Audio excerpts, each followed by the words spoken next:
You've now moved into the business world where you're working with entrepreneurs. How have you found their ability to negotiate?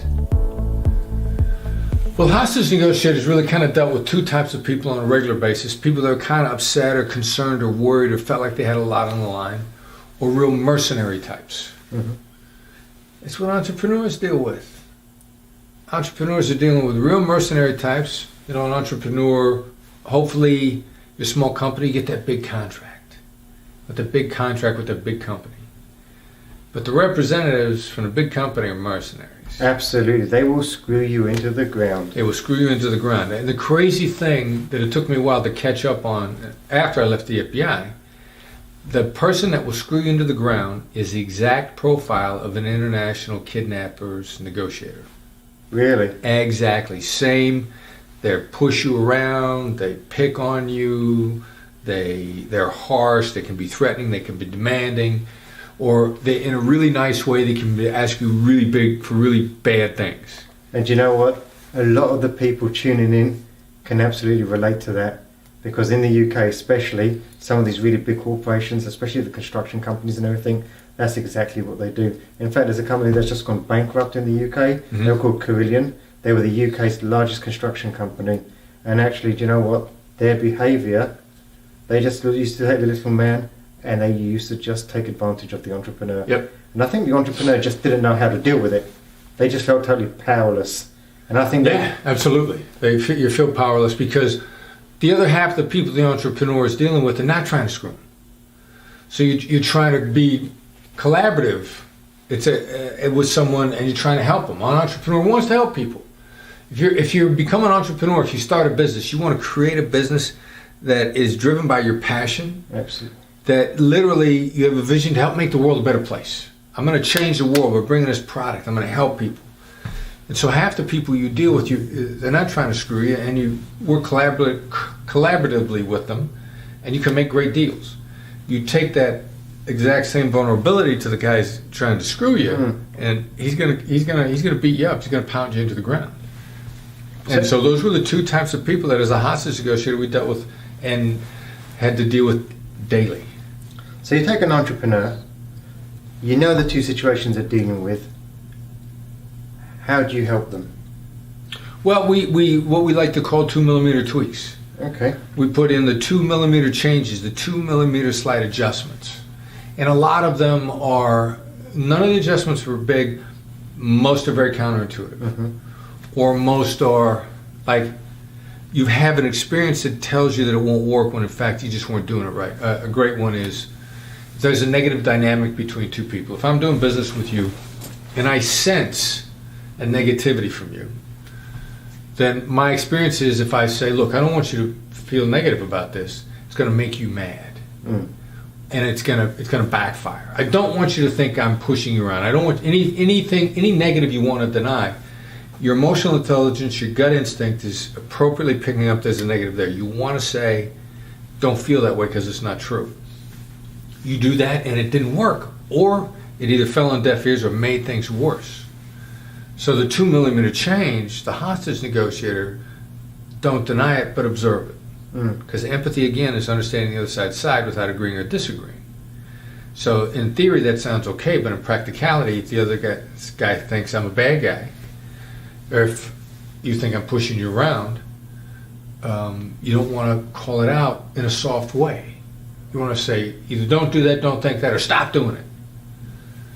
But the hostage negotiator's way is just to observe it. You know, it seems like you think I'm picking on you. It seems like you think I'm pushing you around. Or again, flip side, bully's threatening. What do you say to a threatening bully? One of our CEOs that we coach, who loves this, loves it. He's a super quiet guy. You don't got to be loud, annoying, obnoxious, the loudest guy in the room to be the best negotiator. Usually the quietest guys are the most dangerous guys. This guy's a quiet dude. He gets invited into dinner with the biggest player in his industry, the biggest bully. Right. And he thinks it's a get-to-know-you dinner. The bully's there to pound him into a deal, completely catching him off guard. They're not that long, and a bully from the other side literally says, look, you guys got to understand, if you guys don't sign these contracts, make these agreements, there's going to be consequences in the industry. So he just goes real quietly. Sounds like you're threatening me? And he goes, no, I'm not threatening you at all. Not at all. Don't take it that way. But I want you to understand. Things are going to be bad if you don't sign. And he goes, sounds like you're going to make bad things happen to us. He goes, no. So he fed it back to him 4 times, and the bully backed off completely. Now, the brand new CEO happened to have his secretary with him. She'd been in that position for a long time. Uh-huh. So she'd seen that bully screw people down, all of his predecessors, and have them give in or get mad or any sort of that. And she's shocked that in less than a minute and a half, he's got the guy completely settled down. But it's a very counterintuitive approach. Yeah, most people will just attack, capitulate, and just fall apart. I mean, that's... So many different bad choices. Yeah. But all he did was, we taught him identification is not agreement, it's not disagreement. Deference is power. Say things in a very, you'd be shocked what you can get away with deference. So in a very deferential way. The guy, he is in fact being threatened. He could say, sound like you're threatening me, or are you threatening me? So just with deference, he went like, sounds like, kind of innocently too. Innocence, there's great power in the delivery. Sounds like you're threatening me? And the guy had to do it 4 times, but the 4th time, maybe a minute, it's all gone. Yeah, normally the bullies are used to somebody trying to come at them, and they've got all the power. When you start, They want one of 2 things. They want you to fight back because they like a good fight, or they want you to turn and run because as a predator, they like the prey to run from them. They love that. And this is really kind of not being rattled, it's just kind of being curious, being fearless enough to be deferential. There's the power in deference is through the roof. You got to be fearless to be deferential. Most people, it's a very counterintuitive thing. Well, I don't want to look weak. Well, that means you're not fearless. You're very fearful. You're fearful of looking weak. But you're so confident in your strength. I can't remember. I think I saw a quote one time that was attributed to Indira Gandhi, who was Prime Minister of India at one point in time. And she said, don't be so humble. You're not that great. Brilliant. But yeah, it's, the people on their A+ game are quiet, they're calm, even deferential. There's one of the greatest trial attorneys in Los Angeles, brilliant trial attorney. And me, when I think of trial attorney, I think of an attack dog. Yeah. Somebody, is going, hey, wouldn't you admit?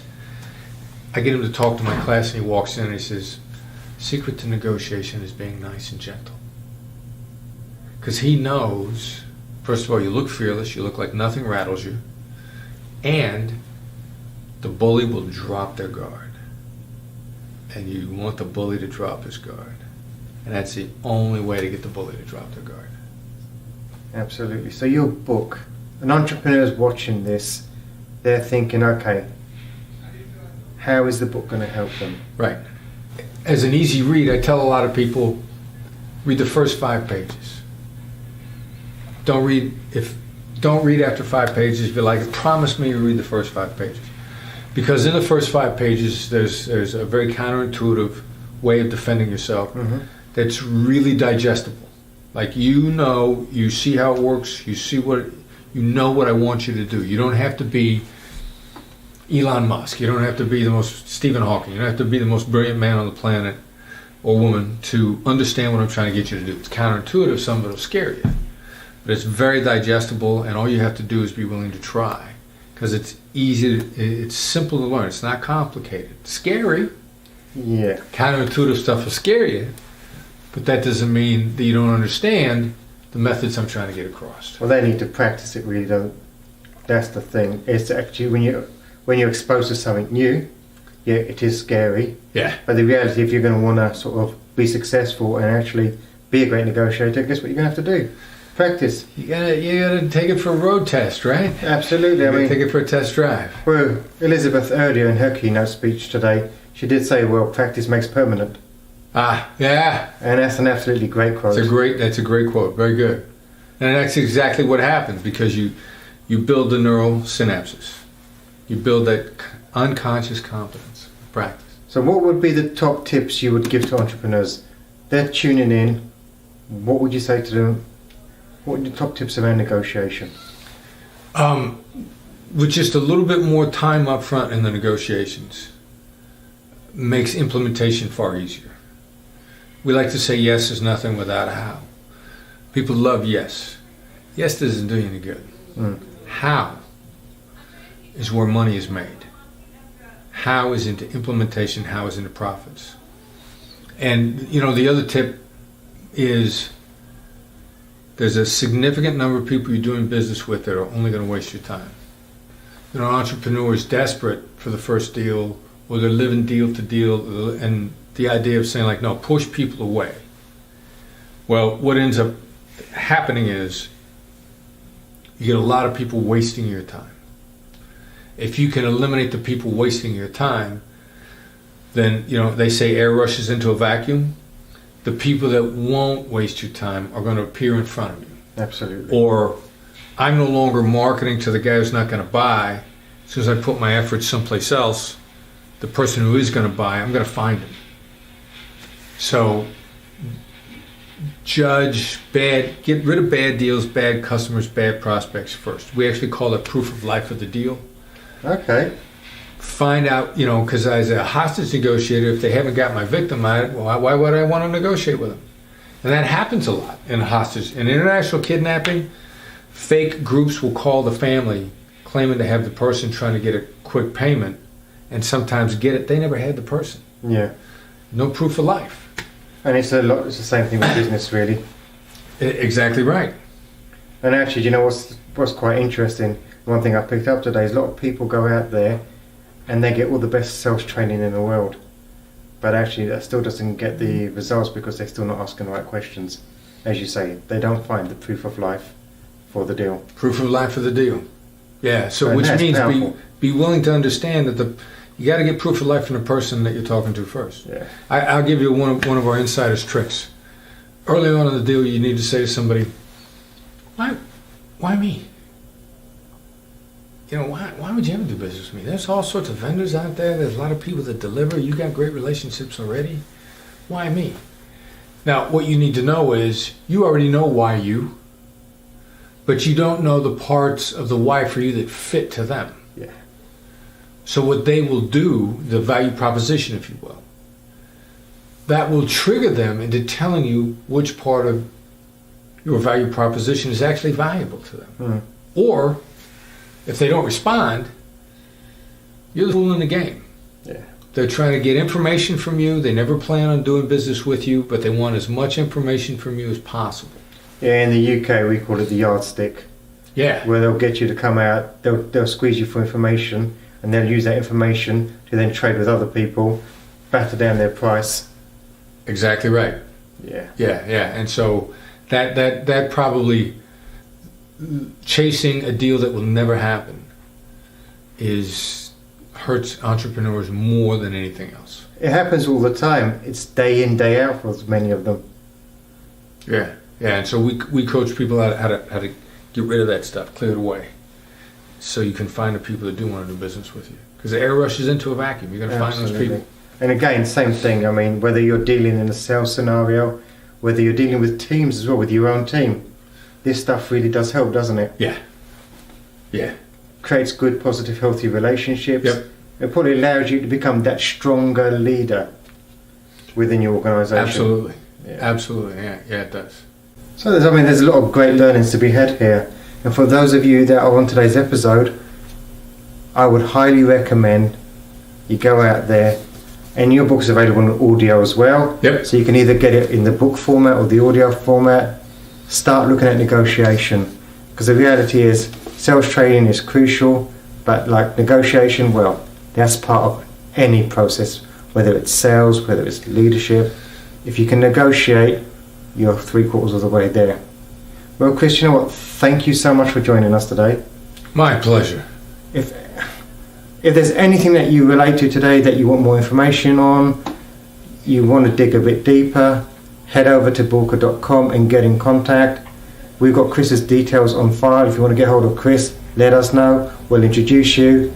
And again, once again, thank you for coming in. Pleasure's mine. And remember, failing to learn is learning to fail.